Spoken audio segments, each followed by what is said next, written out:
এখন মুসলমান হওয়া উচিত।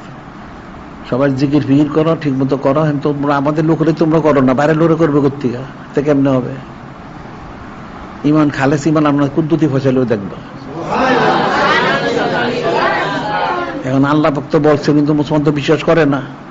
আল্লাহ কিন্তু বললেন অল্লাওয়ান আহলাল করা আমন তাকাও, জমিনবাসীকে খালেস ইমান আনতো মত থেকে হইতো, তাইলে আমি সমস্ত দরজাগুলি খুলে দিতাম। লাফাতাহান আলাইহিম বারাকাতিন মিনাস সামাই ওয়াল আরদ, আসমান জমিনের বরকত সব আমি তাদেরকে ঢেলে দিতাম। ইমানও নাই, তাকওয়া নাই, আসবে কোত্থেকে? তে মত থেকে দেখো কুদ্দুতি ফসল হবে। চিন্তা করো কেন? জিকির ফিকির করো সবাই ঠিক মতো। জিকির নেই, ফিকির নেই, তোমরা সুন্নতে কোনো ইত্তেবা নাই। আমরা সুন্নত তোমার প্রচার কেন্দ্র করলাম, এটা সারা দেশে সরাও। কাফের তোমরা অনুসরণ করো, কাফের এটা তোমরা সানাসিবত করো। তোমাদের উচিত ছিল নূরে মুজাসসাম হাবিবুল্লাহ হুজুর পাক সাল্লাল্লাহু আলাইহি সাল্লাম ওনাকে ইত্তেবা করা।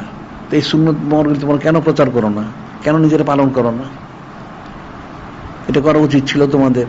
তারপর যেমন সাইদুল আয়াত শরীফ, এটা সব জায়গায় জারি করা উচিত। তো জারি করো না কেন? আর আমাদের কিতাবগুলি বিশুদ্ধ আকীদা সম্পন্ন, এগুলি নিজেরা পড়ো এবং প্রচার করো, তাইলে তো হবে। কোনোটাই তো করো না, তো কেমনে হবে?